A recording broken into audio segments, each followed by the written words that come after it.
Hello and thanks for joining us on Signature Television. This is a Signature Sport, your flagship sports show on a Signature Television, where we get to connect you to all the trending stories making round in the world of sport, especially in the last 24 hours. And on the show today, we will be taking you to the camp of the Super Eagles, where Coach Austin Eguavo has released his list for the players that will be prosecuting the game against Benin Republic and the Amavubi of Rwanda. And it's all smiles in the under-18 African continental phase in the IHF handball, where the team Nigeria had to pull a remarkable win to be crowned champions. And we will be connecting to you to Europe as we bring you updates from the UEFA Champions League match day 4 in the round last matches. And of course, the Europa and the Conference Leagues resumes today. And in tennis, it is go times for the likes of China's Zheng Guanyin as she progresses into the last 4 of the WTA. All these and many more loading on the show today. You don't want to go nowhere as a Signature Sport returns after this time out. My name is Franklin Imona. I will be right back.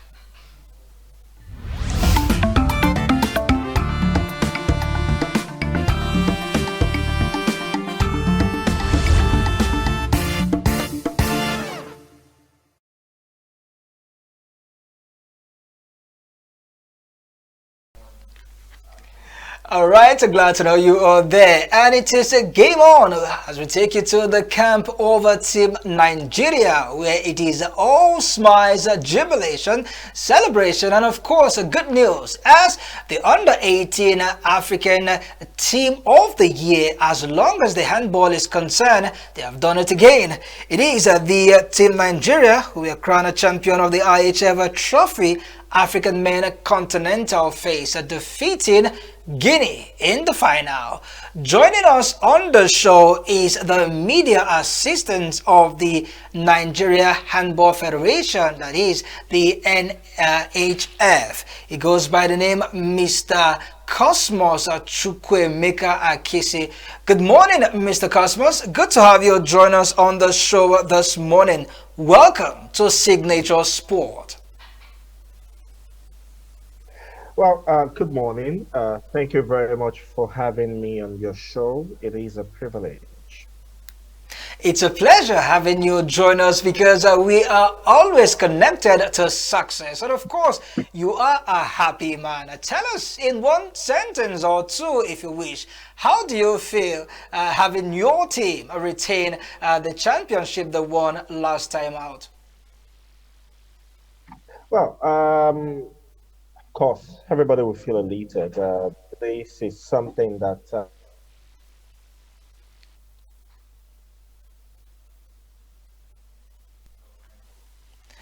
All every right, Nigerian we should continue to celebrate. try to Winning establish. the IHF Trophy African Men phase is actually a very, very interesting one. It is nice. It is a very good feeling. I was talking on another medium this morning, and I was saying that we have four. We've had about 4 international engagement this year. We had a senior men national team, the Golden Arrows, in the African Cup of Nations this year in Egypt, where where they won the president title, and then the same team went to the African Games in Ghana, where they won bronze. We've had the national under 18 women team uh, emerging third at the IHF Intercontinental Trophy for women. I think earlier in the year in Uzbekistan, the same team qualified for the under 18 World Cup for the first time ever. So, I mean, it's actually very, very interesting that such a thing is happening. So, yeah, we're actually very elated. This team has now qualified for the IHF Intercontinental Trophy, which is going to take place somewhere in Eastern Europe, sometimes around February, I think. So, yes, we're actually very interested. We're actually very elated, sorry. And it is fantastic that this kind of a thing is happening. All right, Mr. Cosmos, let's look at the team holistically. Remember, in the first round, they defeated Zambia, and then they took the host nation Ethiopia to the cleaners in the quarterfinals, and it was a renewed rivalry against the Cameroon in the semi-finals, and then in the finals, it was all about a team Nigeria against Guinea. And the beautiful part of this team has it that different players happens to win the Man of the Match award on all games. In the last game, we saw the likes of Olaita being voted as the Man of the Man award, talking about Aziz.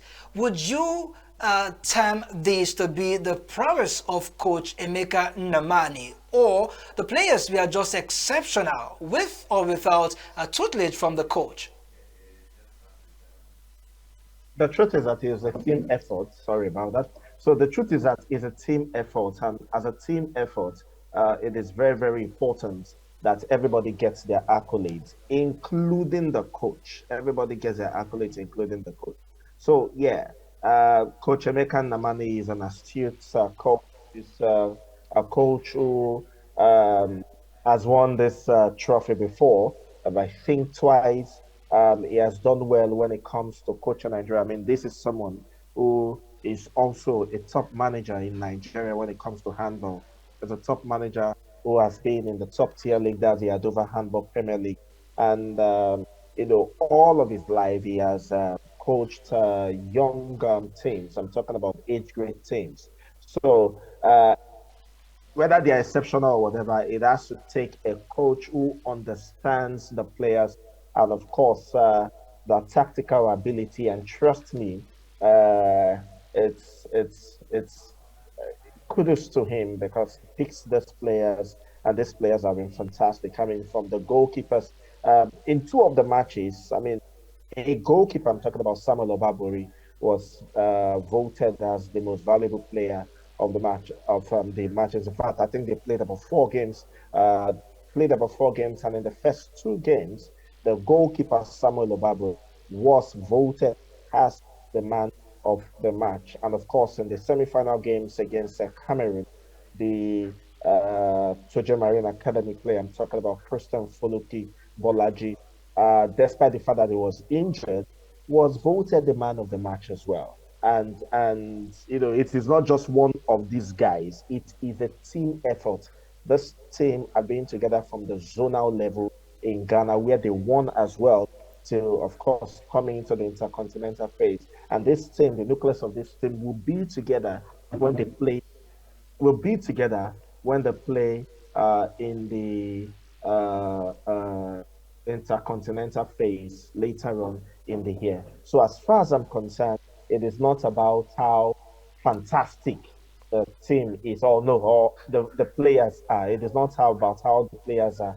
It is about how the coach has been. It is about tactical discipline. It is about a lot of things. I mean, if you saw some of our press releases, and you see some of the things that the coaches were saying.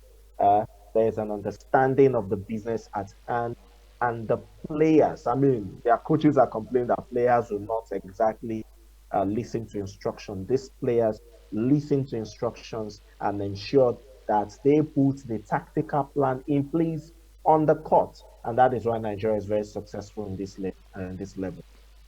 All right, the final saw the presence of the Ethiopian government as well as the ambassador of Nigeria in Ethiopia, talking about Ambassador Bako Efyong Obom, who was present in the finals. How would you describe the tournament in general? Were you impressed with the officiating, and also were you impressed with the hosting of the nation Ethiopia? Okay, so to make a correction, the man you just mentioned represented the ambassador. He represented the ambassador, not him being the ambassador, really. But you know, talking about that, I think so. I was not with the team, but from all of the matches I watched and from the way it was organized, yes, I would say that it was a very good competition. And I think we should be having competitions like this in Nigeria. So, I mean, I think this is something that National Sports Commission under the new chairmanship of Malam Shehu Diko. I should actually think of we should have competitions like this in Nigeria. Yes, I'm sure, of course, we're going to build new halls. I know they are building a new sports hall in Lagos that will be like the Kigali Center or even the Staples Center or the O2 Arena. Yes, it will actually make a lot of sense if we have competitions like this in Nigeria. Organization was fantastic, and you could see that represent not just the uh, ambassador. Of course, we had the Prime Minister of Guinea right there. We had officials from the Confederation of African Handball and the officials from the International Handball Federation right there as well. Representative um, of the Ethiopian central government was there as well. Of course, their Ministry of Sport as well. It was a huge thing. It was a big thing. I know in the whole of things, in the grand scheme of things, Nigeria was celebrated, and that's what makes me happy. The fact that all of these guys were there, and Nigeria was celebrated. The national anthem of Nigeria was played out, and it was huge. It was awesome. You understand? I mean, this picture that you're seeing in front of you right now was a situation whereby the team worked together, and the national anthem of Nigeria, Nigeria We Hail You, was playing out, and everybody celebrated Nigeria. I mean, that makes it fantastic for us. That makes it awesome for us. So it's a good thing. So I mean, this is a great advertisement for African sports. I know we are more of the footballing people. It's not as if we're a footballing nation like that, but we're more of the footballing people, right? But what I am trying to say is that this is a good advertisement for Nigeria sport, and this should be celebrated, really, really celebrated. Now, this is an aside. If the Nigeria under 18 women football teams, I'm talking about Flamingos, if they didn't lose to the United States of America, if they didn't lose to the United States of America in the quarterfinals of the FIFA Under 17 World Cup and got into the finals and even came back with a silver or bronze, they would be well celebrated. But these young boys have gone and they have done Nigeria proud. All I right. think they should be celebrated. All right, so finally, before we let you go, Team Nigeria has qualified for the IHF Africa Intercontinental phase that will be going down early next year in a yet to be known country. How confident are you in this coach Emeka Nnamani's team of doing well in the intercontinental phase? Very confident. I mean, if you ask anybody in the handball, Nigerian handball family, there's a large and very lovely family, trust me. If you ask anybody, they will tell you yes. And of course, you look at his antecedents. As I said, he's a defending champion as a coach, and his team, his team is a third best handball team in the IHF Trophy in the IHF Trophy competition. You understand? Because in the last time out, they went to Kosovo to play. I think that was a year ago as representative of Africa. They came third. His team has come second before. Do you understand? His team came second before. In fact, the defeat that they had a year ago at the IHF Intercontinental Phase was the first defeat that they had in 2 years. And that was because they lost to Chinese Taipei 2 years prior to that time. 2 years prior to that time, that will be, okay, 3 years prior, that will be 2019. They lost to Chinese Taipei in the finals of the Intercontinental phase in North Macedonia. So this guy, his antecedent is there. It is clear. The records are there. So if you're asking me about my confidence, I think all of these things that I'm saying is very, very clear. Yes, I am confident in, but then I'm just the media assistant. Trust me, the executive committee of the handball or the board of the Handball Federation of Nigeria, led by Mr. Samuel Ocho, who, by the way, must be given kudos for ensuring that this team even went to Ethiopia in the first place. Yes, if you ask him and of course his board, trust me, their confidence in him has been fantastic. I mean, if you look at the age grades nomenclature of handball in Nigeria, I'm talking about national team of handball in Nigeria. Of course, kudos must go to them. Kudos must go to Coach Shitu Salami. No, no, no, sorry, Coach Shitu Agbola, who is the head coach of the under 18 girls team. They qualified for the World Cup for the first time.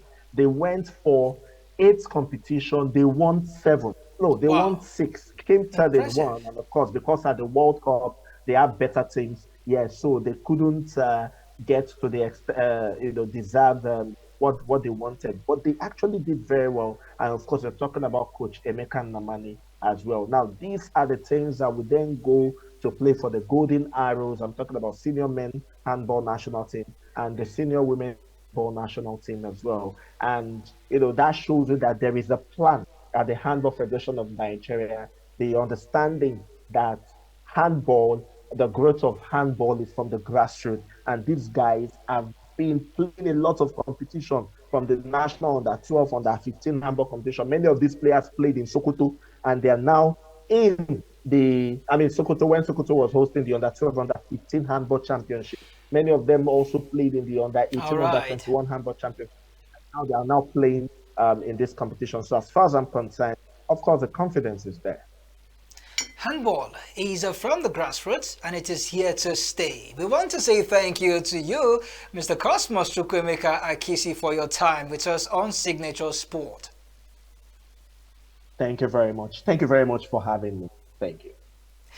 All right, that was the media assistant of the Handball Federation of Nigeria, HFN, Mr. Cosmos Chukwemeka Akisi. All right, let's go on this short break. When we return, we will be moving straight into football. The camp of the Super Eagles has finally released his list. One man makes a return. Who is he? Stay tuned to find out. We'll be right back.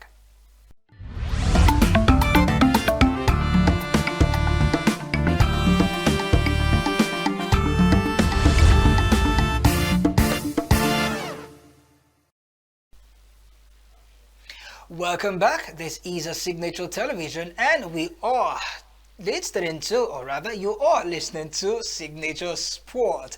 Apologies for that. All right, let's quickly connect with our man, Mr. Jeffrey Obrigado. He makes a return on the show after a lengthy timeout. Good morning, Mr. Jeffrey. Good to have you join us on the show. Good morning, my my good friend. It's a pleasure to be with you guys today. All right, so quickly, let's go into the camp of the Super Eagles. As one man is finally back to the team, Victor Osimhen, has finally shook off injuries and he has been recalled into the folds of the Super Eagles. This, according to the list that was released by Coach Austin Eguavo. Victor Osimhen joins the likes of Kelechi Iheanacho, Lukman Ademola, and of course, I'm not forgetting Victor Boniface, Wilfred Ndidi, and Captain William Trust Ekong in the game against Benin Republic and Rwanda. Mr. Jeffrey, quickly, how excited are you having Victor Osimhen back to the team? It's a huge boost. Absolutely, it's a huge boost for Nigeria and football. For the NFF too, it's a huge boost for the coach, Eguavo, and for the players. It's been a long while and a long run. He has been away from the team, so he's one of our main key players, our main goal poacher. His level of professionalism has given us a lot of booster in games that we've played previously. So we've missed him a lot. So it's a good boost for the entire team and for the entire Nigeria. Looking at the team, about 93% of the team is made up of foreign-based players. Fans alike, as well as journalists, have questioned continuously the invitation to foreign-based players above local-based players. Looking at these games in a perspective, the team needs just 1 point. Don't you think that Coach Austin Eguavo could have tweaked his team list a little bit, giving more invitation to local players? Um, This is one of the key moments. This is a key discussion, a key topic in Nigerian football. I always emphasize on going picking like 6 to 7 players in our league so that it can be able to create competition and not give these foreign players a lot of opportunity to feel as if without them we cannot play. I remember when Nigerian football was plying their trade in the current soil where we had a lot of exceptional players coming from the league pushing outside Europe. But for the moment now, I understand what Coach Eguavo is doing because this is a key tie. Both ties are very important. We need to win this game so that we can be able to get results. We are at lustre, and we had so much lackadaisical nature when we played last time in these qualifiers. But so this is an important game, so there's no way for us to start experimenting younger or keep players from the NFF from the league. So it's a good one for Coach Oster Guavo, understanding that this is an important game for the country. So we need business and business as usual. We need to finish up these 2 games, and make sure we get the points we need to get. So for the next phase, or let's just say for the next friendlies, we need to try inculcating the players from the local league into mixing it with the foreign so it can be able to give a booster into the league. If you check Morocco, you check Egypt, you check Algeria, they have 45% of their players from the local league and 55% of their players from the foreign scene. It helps in giving of a swift and a good competition, a healthy competition between their league and the foreign players. So it's a booster. But for now, I understand the coach. It's a good one. We need to get the result and get the points. Sadly, only one player from the Nigerian Premier Football League from Nasarawa United, Victor Collins, he is a fullback. He is the only player invited from the local scene. Let's still talk about the team list, Brigado. You look at the likes of Victor Osimhen, he makes a return, and not forgetting Sadiq Umar also makes a return to the team. Super Eagles forward in Europe have been in blistering form. And not forgetting Lukman Ademola and also Victor Boniface. Do you think that these players invited will give the coach a very good headache? Or you think that these players, despite their invitation, it's going to be a no-brainer for Coach Austin Eguavoen in terms of match day selection?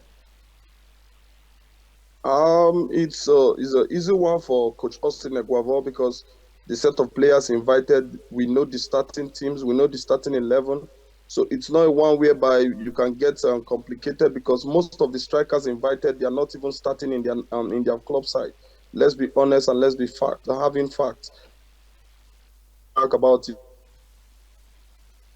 starting shirts in their club side. And apart from Osimhen, Lukman, Haruna, and some other few, the rest of the attackers are the ones sitting on the bench. That's one of the problem I always tell you about. Inviting players that are not playing or having enough match time in their club side is just as if we are just trying to just complete the list in the national team. We need to be inviting players that are playing currently consistently in their club. It can be able to create competition, harness finesse when it comes to invitation in the national team. You don't invite only few players that start in their club and invite other players that don't used to start and that sit on the bench all through. I really don't understand. It is really appalling. But I understand the fact where in Nigeria you invite based on who know who cares. As far as you as far as the coach has invited Victor Osimhen, Lukman Haruna, and Victor Boniface, the rest can complete the folk. So, well, I don't blame the players. I don't blame the coach either. So I just believe that these players is going to give us the result. That's just my prayer because anything that makes us or that made us or make us lose any points from these 2 games, it's going to be a disaster for us. All right, let's go on a short break. When we return, we will continue on the show. Don't go nowhere. Signature returns.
Right, so welcome back to Signature Television. This is a Signature Sport, and I am Franklin Imona.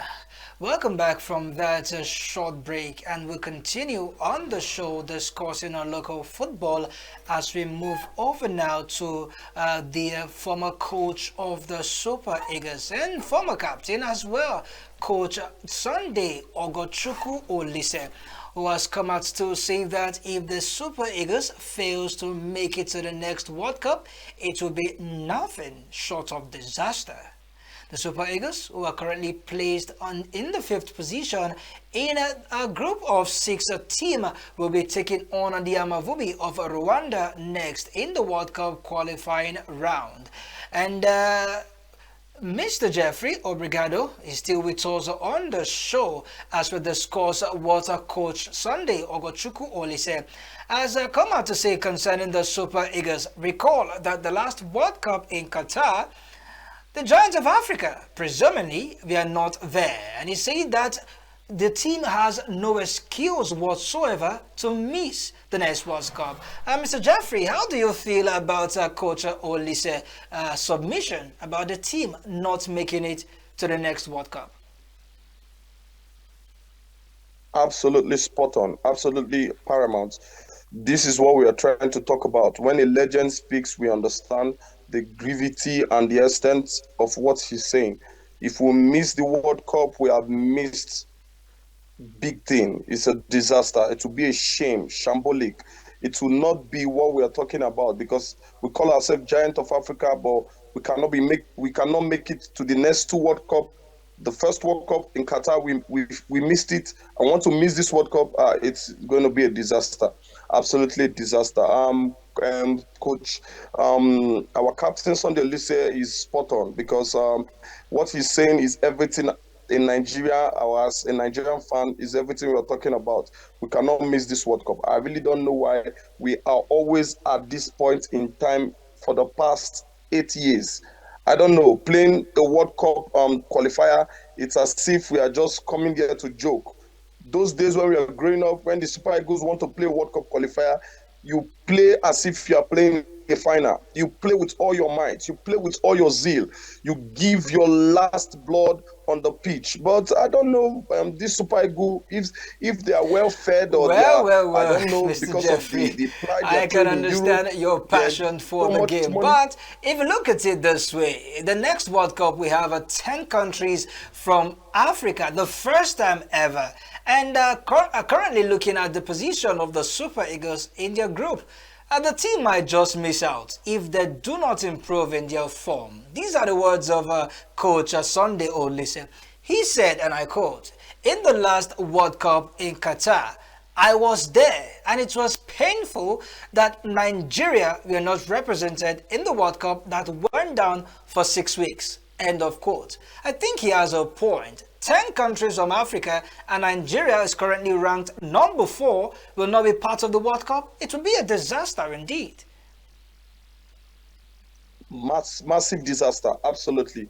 A huge disaster for Nigeria to miss the World Cup again. You see, as I'm just trying to get this statement right.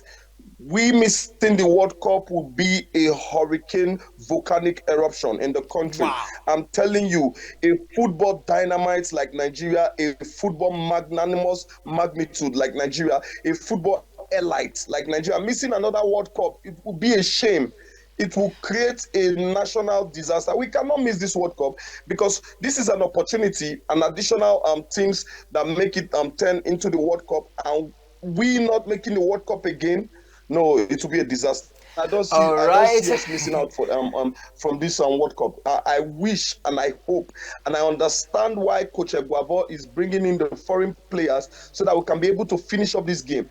Our momentum need to be high. We need to meet up the standard so that we can be able to play the World Cup. It's a privilege for other younger country, other smaller nation to go to the World Cup. An additional team in the World Cup to make it 10. All right.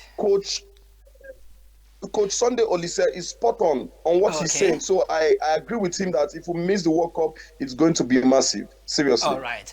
Before we move over to the foreign scene, where we discuss European football, the creme de la creme, and that is the UEFA Champions League, let's enjoy this one straight from the archive. Talking about a legend of the game and a former Champions League winner and a Ballon d'Or winner. When we return from this timeout, we will be moving straight to the UEFA Champions League. Enjoy this from Kaka.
Glad you enjoyed that piece of brilliance from the master himself, Kaka, bringing us to the second half of the show, where we move straight into UEFA Champions League football. Where else should we start from, if not the current man who is the hottest property when it comes to African football, Ademola Lookman. He was in an explosive form last night for his team, Atalanta, as a runaway 2-0 winners away from home against German side Stuttgart. Yes, he was a part of the goal scorers. In fact, he scored the opening goal for Atalanta. Enjoy this piece of brilliance from Ademola Lookman.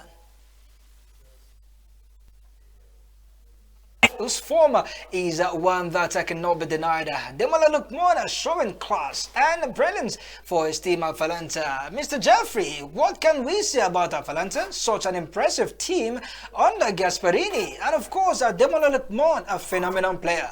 No doubt, he will win the African Football of the Year 2024. Do you disagree? Alright, while we try to establish connection with Mr. Jeffrey, let's go back to the game between Inter Milan and Arsenal, where Arsenal, despite knocking endlessly at the defensive lineup of Inter Milan, they were unable to break through. They had about 43 crosses in that game, had about 13 corner kicks and 20 shots, but none of these could account for success, as Inter Milan ran away with a 1-0 goal scoreline, courtesy of a certain Akana Chanahoglu's penalty in the 9th minute of the first half. It was handball call by the referee. Very difficult call, I must say, but it was a judge that the Arsenal defender handled the ball, and it led to a penalty for Inter Milan, where Chanahoglu, I beg your pardon, wasted no time in converting that corner kick, that sport kick for Inter Milan. What it simply means is Arsenal have now gone 4 games in all competition without a win, dating back to their defeat in the EPL as well as in the Champions League. In fact, it's the first defeat in the UEFA Champions League. Arsenal not looking good for this team. Though Kai Havertz was injured in that game, where his head was burst open and blood rather was gushing out from his head, but then it was treated. And it's been a call by Arsenal fans that Arsenal should get themselves a top striker if they must compete for anything in the UEFA Champions League this season. And away from Arsenal, let's move to another team that was, in fact, they have been quite explosive this season in all competitions, from the Champions League to the La Liga to the Copa del Rey. Barcelona looks unstoppable, scoring goals for fun and conceding less. Yesterday, it was a 5-2 away win for coach Hansi Flick's side as they defeated Red Star Belgrade by 5-2. Robert Lewandowski was among the goal scorers in that game, and he has now scored 99 UEFA Champions League goal for himself. In fact, he's just one goal shy of joining the Club 100. We have the likes of Cristiano Ronaldo, Mr. Champions League, of course, the highest goal scorer in the history of the competition. And of course, one man also is in that club, the El Puga Atomical himself, Lionel Andres Messi. Lewandowski is one goal shy of joining the Centurion Club. Also, among the goal scorers in that game, I saw the likes of Rafinha, one player that I've rediscovered in his form under coach Hansi Flick. He was part of the goal scorers, not forgetting Iaco Martinez also recorded a goal in that game, and the final goal was scored by Fermin Lopez in the 76th minute of that match. Barcelona, who can stop this team? I really can't tell. But then there was a big winner for the likes of Club Brugge following a stupendous handball by Unai Emery's side in that game, Aston Villa. In fact, the handball to me was absolutely uncalled for. And then Club Brugge had to score from the penalty spot. One goal, it ended in favor of the Belgian side. Other good team who recorded big wins was Atletico Madrid. Away from home, they recorded a 2-1 win against Paris Saint-Germain away from home. Brest, another team that as of 3 seasons ago, they were playing in the second division of the French League. And last season, they finished third in the French Ligue 1. And right now, they are doing marvelously well in the UEFA Champions League. 2-1 win against Sparta Prague. And then there was a win for Bayern Munich at home. Salzburg recorded a 3-1 win away from home. But then, the most scary part of the UEFA Champions League is the table, where the top 8 team we gain automatic qualification into the next round, while the team rank between 9 to 18 will play in the playoff. 9 to 24, I beg your pardon, will be playing in the playoffs, while the team ranked 25 down to 36 will be eliminated. But then, a quick look at the team ranked 9th to 24. You find the likes of Real Madrid that will be playing in the playoffs if they do not step up their performance. Not forgetting Bayern Munich, they are also ranked 17. Arsenal, Juventus, Manchester City, Bayern Leverkusen, and of course AC Milan, they are all ranked in the UEFA Champions League playoffs sport. Who would have thought of this? And then Paris Saint-Germain, they are currently ranked 25th on the log. And if they do not improve in their performance, or if it ends this way, Paris Saint-Germain will be eliminated from the UEFA Champions League 2024-2025 season. Exciting time, I must tell you, in the UEFA Champions League. And then the Europa League makes a return later today, as team will continue to see how well they can pick up 3 points at home and also away from home. One team that will be playing at home under their new interim coach is Manchester United. Manchester United at the Old Trafford will be welcoming PAOK, that's PAOK Thessalonica, a team from Greece. In fact, they are the defending champions, a former club of a Super Eagles captain, William Trust Ekong. They will be traveling to England to go take on a rejuvenated Manchester United. Manchester United so far have not been defeated, but then they haven't recorded a win. 3 draws from 3 games is not looking good for a team that is currently placed at 21 on the log. Man United, under interim manager Ruud van Nistelrooy, have scored about 6 goals in 2 matches, and they have conceded just one. They have conceded 3 goals, I beg your pardon, under coach Ruud van Nistelrooy, and they will be looking for their first win in the Europa Conference League this season. They will be welcoming PAOK Thessalonica at the Old Trafford at 9 p.m. And the biggest game for me in the Europa League will see Galatasaray, a team from Turkey, being played in by Victor Osimhen, will be welcoming Tottenham Hotspur of England.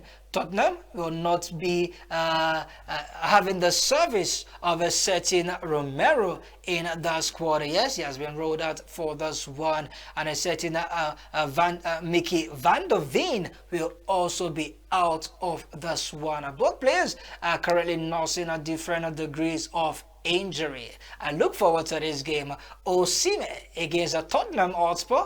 It will be a game to see. Osimhen have been involved in a 6 goals contribution in his last 7 games for his Turkish side Galatasaray. That game is billed for 6:45 p.m. and of course we will be giving you updates on the game sometime tomorrow on the show. In the UEFA Conference League, Chelsea at home in the Stamford Bridge will be welcoming Noah FC. Wow, these are names you get to find in the UEFA Conference League. Teams from Israel, some of the teams are from the Scandinavian country, will be involved in the Conference League. As for Chelsea, it's been 3 wins from 3 games, and they are looking forward to make it 4 wins from 4 games. And away from club football in UEFA Champions League, Europa and the Conference League, let's talk about some of the biggest and exciting news in Europe, as we hear that former Manchester City defender Benjamin Mendy has finally won the legal battle between himself and his former team, Manchester City. And Manchester City will definitely pay the £11 million unpaid wages for this player. Why? Benjamin Mendy was involved in a countless rape case charges that were leveled against him, and he was barred, or rather he was in prison for about 3 years, and he couldn't partake in the game of football all these years. And Manchester City felt that they couldn't pay his wages as he was under investigation and he was in prison. But after he has been granted freedom, he had to take Manchester City to court, where he won his legal battle with the team. And Manchester City, on the other hand, have been mandated to pay his backload of unpaid wages, totaling £11 million. And away from that, let's still talk more football, but this time let's talk Real Madrid, and it is not looking good for this team.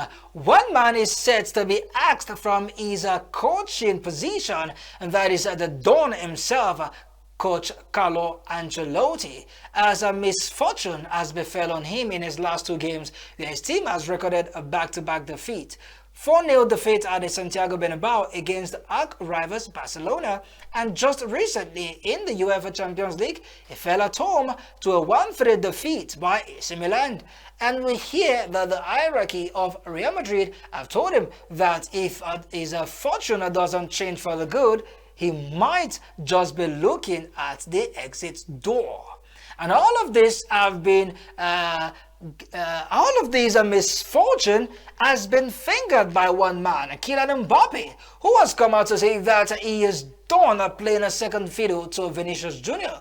And there seems to be a dressing room unrest between Kylian Mbappe and Vinicius Jr. If the news that we are getting from the Los Blancos media is anything to go by, though unconfirmed, but we hear that Carlo Ancelotti has already been questioning the arrival of Kylian Mbappe. According to him, Kylian Mbappe has not fitted seamlessly into his squad, and his tactical approach to different games has been made to fall short, courtesy of Kylian Mbappe's involvement in the first 9 role. Kylian Mbappe has been told by former Real Madrid striker Karim Benzema that he's not a number 9, but he must have to leave by playing in the number 9 position. And this also has also affected Jude Bellingham's playing position in the team. So far, Bellingham has yet to score in his last 12 games for Real Madrid.